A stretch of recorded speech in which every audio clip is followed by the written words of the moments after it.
Ada dua hal yang penting terkait dengan kondisi kita, erat kaitannya dengan virus corona yang sedang kita hadapi saat ini. Ini yang diinfokan dalam Al-Quran. Yang pertama, kita mesti sadar bahwa anatomi tubuh manusia itu terdiri dari 3 bagian. Ada jasad, ada akal, ada roh. Ya, fisik kita butuh makan. Maka turun ayat-ayat dalam Al-Quran, Quran surah kedua misalnya, ayat 168, ayat 172, ya, dan turunan-turunan yang lainnya. Ya ayyuhan nasu kulu mimma fil ardi halalan thayyibah. Jadi kalau tips Al-Quran ingin badannya sehat, badannya kuat, maka kata Allah, tidak semua yang diinginkan mesti dimakan. Yang menyehatkan itu yang dikonsumsi. Tapi cari dengan cara yang benar. Jangan sampai Anda dapatkan dengan cara yang menyimpang. Kebutuhan fisik. Akal juga sama. Dia butuh masukan, butuh nutrisi. Tidak diberikan nutrisinya, maka akan tumpul bagian dari otak kita. Maka lemahlah kemudian cara berpikir seseorang, sulit mendapatkan pengetahuan. Apa makanannya? Turun ayat. Quran surah 96 ayat pertama. Iqra bismi rabbikal ladzi khalaq. Membaca bagian dari nutrisi akal. Turun ayat tentang mencari pengetahuan dengan cara yang benar. Quran surah ke-58 ayat 11. Yarfa'illahu alladhina amanu minkum walladhina utul ilma darajat. Allah akan mengangkat derajat seseorang ketika dia memenuhi bagian-bagian kebutuhan hidupnya. Tingkatkan imanmu. Yang kedua, tambahkan pengetahuan. Quran surah ke-9 ayat 122. Wa ma kana al-mu'minuna liyanfiru kaffah falawla nafara min kulli firqatin minhum ta'ifah liyattafaqahu fid din wa liyunziru qaumahum idza raja'u ilaihim la'allahum yahdharun. Kata Allah, ayo belajar sampai paham, sampai mengerti. Kalau sudah pandai, balik ke kampung masing-masing, ajarkan orang di kampung supaya mendapatkan pengetahuan yang serupa. Nutrisi terkait akal. Ruh tidak banyak dipelajari. Sejak zaman Nabi, orang bertanya pada Nabi SAW, Muhammad, apa esensi roh? Bagaimana sifatnya? Bagaimana bentuknya? Apa nutrisinya? Turun Quran surah ke-17 ayat 85 untuk menjawabnya. Yas'alunaka 'anir ruh. Qulir ruhu min amri rabbi wa ma utitum minal ilmi illa qalila.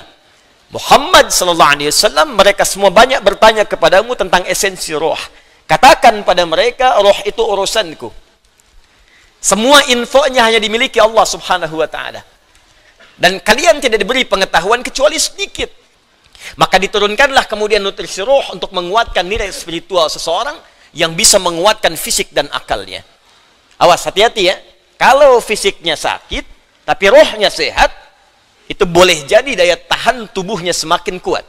Bisa jadi, walaupun fisiknya kurang sehat, tapi rohnya kuat, dia bisa menjalani kehidupan dengan baik.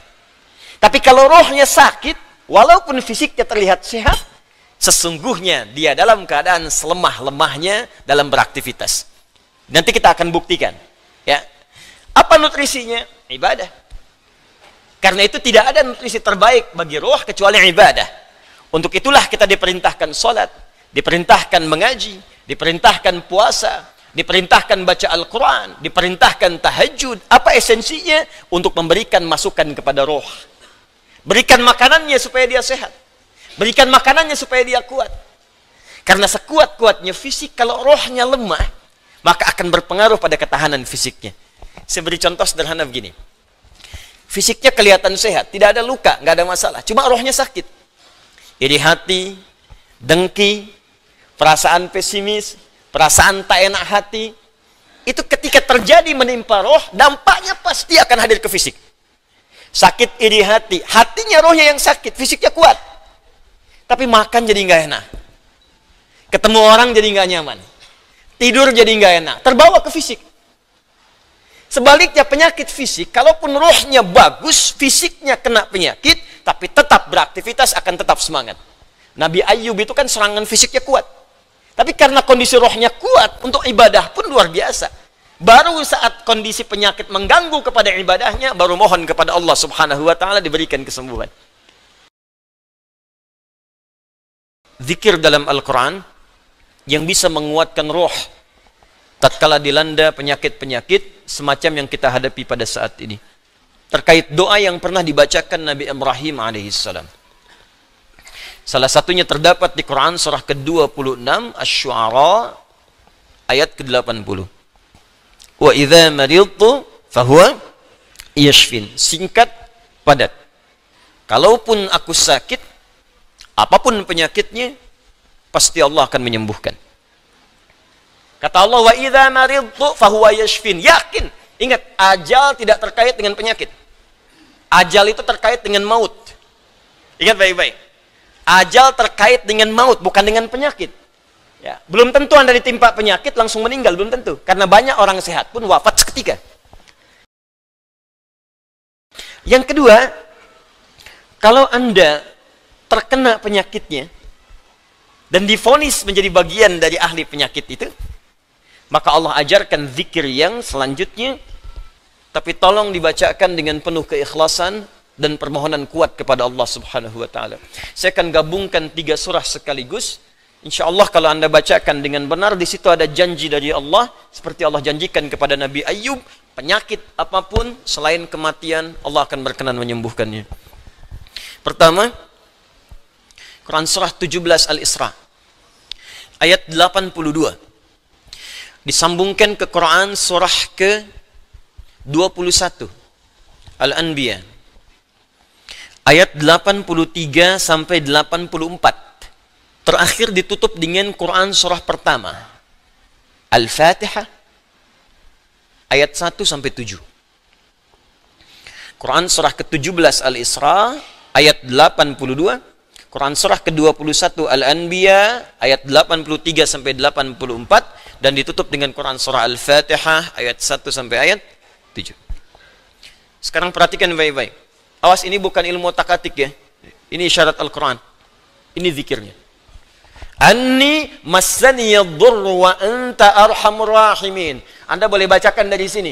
Allahumma anni massani yadhurru wa anta arhamur rahimin. Allahumma anni massani yadhurru wa anta arhamur rahimin. Dalam tahajud Anda mohon kepada Allah. Yang divonis misalnya matanya sulit sembuh, yang divonis misalnya ini penyakit gak mungkin sembuh, yang divonis cancer macam-macam, minta Allahumma anni massani yadhurru wa anta arhamur rahimin. Ya Allah, penyakit ini sudah mulai mengganggu saya untuk bisa fokus ibadah kepadamu. Ini kuncinya. Jadi kalau bacakan ayat ini, arahkan ke kepentingan ibadah. Jangan cuma minta sembuh. Sebab yang pengen sembuh pun banyak. Kata Allah, kalau ada orang yang mengamalkan zikir ini seperti Ayyub mengerjakannya, aku akan sembuhkan penyakitnya, hilangkan semua kesulitannya, bahkan aku kembalikan aset-aset yang dirasakan hilang. Anda biaya keluar sekian juta, puluhan juta, miliaran dibalikin oleh Allah, seperti Allah mengembalikan Ayyub dan anak-anaknya plus aset-asetnya. Anaknya meninggal 12, sembuh kembali, istrinya hamil lagi. Setiap hamil, lahiran kembar, lahiran kembar. Lahiran sampai 12 kali, anak 24. Aset balik semuanya.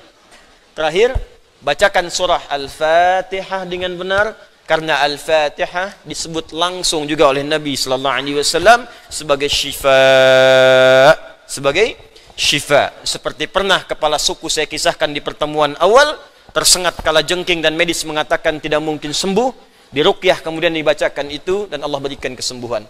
Wallahu a'lam bissawab. Ini bagian dari ikhtiar roh. Dan semoga dengan itu Allah memberikan ketenangan, kemudahan, dan menghilangkan segala kesulitan di sekitaran kita insyaallah.